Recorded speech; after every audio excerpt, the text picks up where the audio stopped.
क्या मंजिल पाने का सही वक्त आ गया? और क्या है शनि राहु का तांडव? कैसे इसी समय पर हम अपने लक्ष्य को प्राप्त कर पाते हैं? क्या होगा वास्तव में? इन्हीं सब बारीकियों को समझने के लिए अगले 3 महीने के प्रेडिक्शन को लेकर के हम आपके समक्ष उपस्थित हुए हैं। यहाँ पर देखा जाए तो एक ऐसा समय होगा जहां पर शनिदेव राहु के नक्षत्र सतभिसा नक्षत्र पर गोचर करा जाएंगे, ठीक 3 अक्टूबर से लेकर के 27 दिसंबर सन 2024 तक। पूरे इन 3 महीनों में इन ग्रहों का साम्राज्य होगा। एक तरफ तो शनि, तो दूसरे तरफ राहु के नक्षत्र पर जा रहे हैं, सतभिसा पर जा रहे हैं। ऑलरेडी पहले से राहु देव शनि के ही नक्षत्र पर चल रहे हैं। अब ऊपर से शनि भी राहु के नक्षत्र पर, जो एक बार चल चुके थे, हम वहां पर चैन की सांस लिए थे कि चलो भाई अब गुरु के नक्षत्र पर आ गए हैं, लेकिन वक्री अवस्था पर होने के कारण पुनः फिर से राहु के नक्षत्र पर प्रवेश कर जाते हैं। अब इस दरमियान कुछ विशेष अनुभूतियों को हम प्राप्त करने वाले हैं।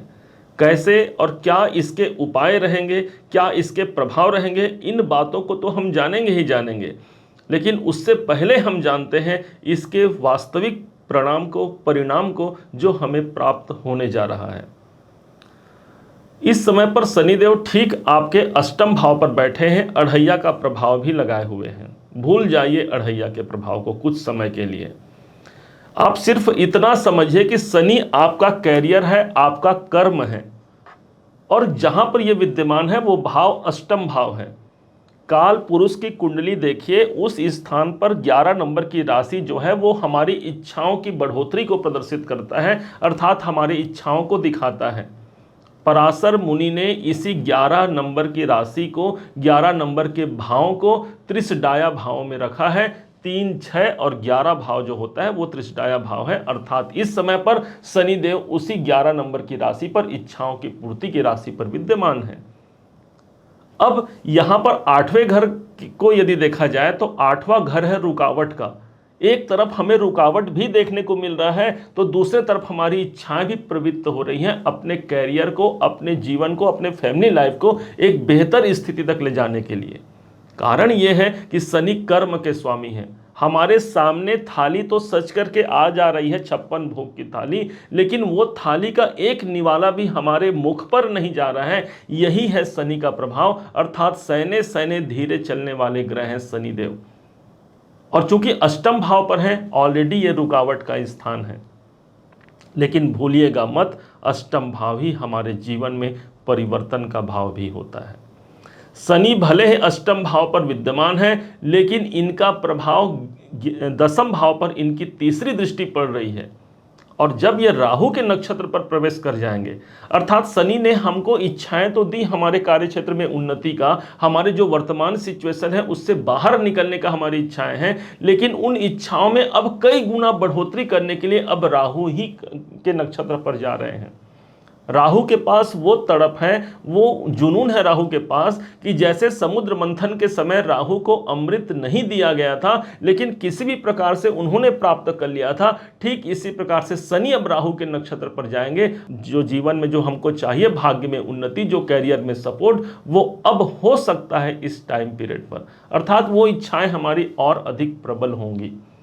राहु इस समय पर जिसके नक्षत्र पर शनिदेव गए हैं, स्वयं इस समय पर आपके 9वें भाव पर ही उपस्थित हैं। 9वें भाव पर राहु हो गए, शनि अष्टम भाव पर है। एक घर आगे का परिणाम अब राहु देव के माध्यम से देंगे। इससे पहले ही जनवरी सन 2023 में शनिदेव ठीक अष्टम भाव पर आए हैं, और राहु देव ऑलरेडी अक्टूबर 2024 में आ गए आपके भाग्य के घर पर, आपके 9वें भाव पर। मतलब यदि नाड़ी लिंक को भी जोड़ा जाए तो ज्योतिष के अनुसार, तो नाड़ी लिंक के हिसाब से भी शनि आपका कैरियर है और राहु उसमें बाहर की यात्रा है, अर्थात आपको दूर करना चाहता है, कहीं बाहर ले जाना चाहता है। और शायद इसी कारण से हम वर्तमान सिचुएशन से बाहर निकलने के लिए इतने हम प्रयासरत हैं, या इतने हम परेशान हैं, ऐसा भी कह सकते हैं।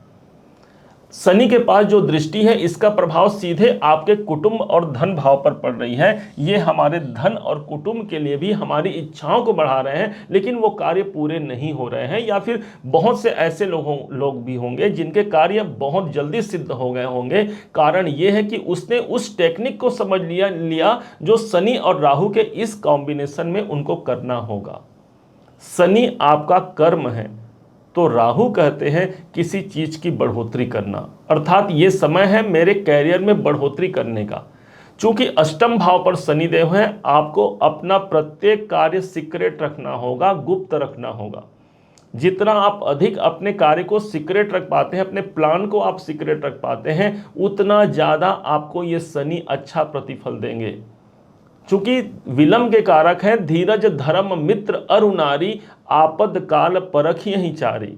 तो सबसे पहला हमें रखना होगा, धैर्य रखना होगा। दूसरा, हमें सीक्रेट मेंटेन करना होगा अपने कार्य में। तीसरा, सबसे महत्वपूर्ण जो इस समय पर होगा, उस चीज को अब समझिएगा। यहां जो कॉम्बिनेशन निकल के आया 7, 8, 9 का कॉम्बिनेशन निकल के आया, क्योंकि इस समय पर हमेशा के लिए शनि आपके सप्तम और अष्टम के तो स्वामी हैं, ऑलरेडी दोनों भाव के स्वामी हैं, और इस समय पर राहु देव चल रहे हैं नवम भाव पर। तो हमको जो कॉम्बिनेशन निकल करके आया वो 7, 8, 9 का कॉम्बिनेशन निकल करके सामने आया। सप्तम भाव आपके दाम्पत्य का, आपके बिजनेस का, अष्टम भाव आपके रुकावट का स्थान होता है। लेकिन उसी के बाद चूंकि हमने अपने बिजनेस में, अपने कैरियर में, अपने दाम्पत्य जीवन में, यदि अपने पारिवारिक जीवन में भी रुकावटों का सामना कर लिया है, तो अब ये राहु के नक्षत्र पर जा रहे हैं जो नवम भाव दिखा रहे हैं। नवम भाव होता है हमारे भाग्य की जागृति का, नवम भाव होता है हमारे ईश्वर की कृपा का, नवम भाव होता है हमारे उच्चाधिकारियों के सपोर्ट का, और नवम भाव ही होता है अत्यधिक ऊंचा हमको ज्ञान प्राप्ति का। नॉर्मल ज्ञान चाहिए पंचम भाव है, लेकिन ऊंचा ज्ञान हमें दिला पाते हैं नवम भाव। अर्थात ये सब रास्ते होंगे जहां से ये शनि और राहु का कॉम्बिनेशन यूज करके हम लाभ के शीर्ष मुकाम को प्राप्त कर सकते हैं। शनि को काला कहा गया है, तो वहीं पर राहु को जादू से जोड़ा जाता है। कुछ काले जादू का प्रभाव भी हो सकता है जीवन में, होता है ना, किसी की दृष्टि पड़ गई, किसी की नज़र दोस्त लग गई, हम ऐसा कहते हैं। ठीक इसी प्रकार से हो सकता है हमारे भाग्य उन्नति में या हमारे कैरियर में उन्नति को लेकर के, या अपने किसी भी इवेंट को जो हमारा पूरा नहीं हो रहा है उसके लिए किसी की नज़र भी लग सकती है। हालांकि इसका उपाय आपको बताएंगे, क्या इसका उपाय कर सकते हैं। इसके सबसे बड़े अच्छे उपाय के रूप में आप एक सूखा नारियल लीजिए और 27 दाने जौ के लीजिए, दोनों को ले जा करके पानी में विसर्जित कर दीजिए। ये अगर नज़र दोष रहा भी तो वो चला जाएगा, और यदि कार्य क्षेत्र में कोई रुकावट भी आ रही है इस शनि के राहु के नक्षत्र पर जाने से, तो वो कार्य में रुकावट भी हमारा दूर होकर के भाग्य का सहारा मिल जाएगा। अगला उपाय जो होगा, भगवान शिव का रुद्राभिषेक करना सबसे बड़ा उपाय है। माना जाता है शनि के गुरु हैं भगवान शिव शंकर जी, और राहु के तो वैसे भी ये गुरु हैं, क्योंकि राहु के मुंडमाल को ही भगवान शंकर ने धारण कर रखा है जब वो रुद्र रूप धारण करते हैं। तो इस समय पर भगवान शिव को रुद्राभिषेक करना, किसी ब्राह्मण को बुला सकते हैं, रुद्री का पाठ करा सकते हैं, या स्वयं अपने घर पर ही शिवलिंग यदि घर पर है तो स्वयं उस पर भी दूध या जल का अभिषेक करके इस कॉम्बिनेशन में एक बड़े लाभ, एक बड़े पोजीशन को प्राप्त कर सकते हैं। इस अढ़ैया के प्रभाव से तो मुक्ति मिलता ही मिलता है, साथ में अभी जो 3 महीने का समय बचा है इस साल के अंत में, वही कार्य सिद्ध हो सकता है जो आपने शुरुआत में इस साल के सोचा था। यहीं पर अब इस वीडियो को विराम देते हैं। उम्मीद है आप सबने इसे समझा है, आप सबने इसे जाना है। यदि आपने इसे समझा है, जाना है, मेरे समझाने का प्रयास यदि आपको सार्थक लगा हो, मेरे समझाने का तरीका यदि आपको सार्थक लगा हो, तो हर बार की भांति इस बार भी अपना प्यार भरा लाइक और कमेंट करना कभी मत भूलिएगा।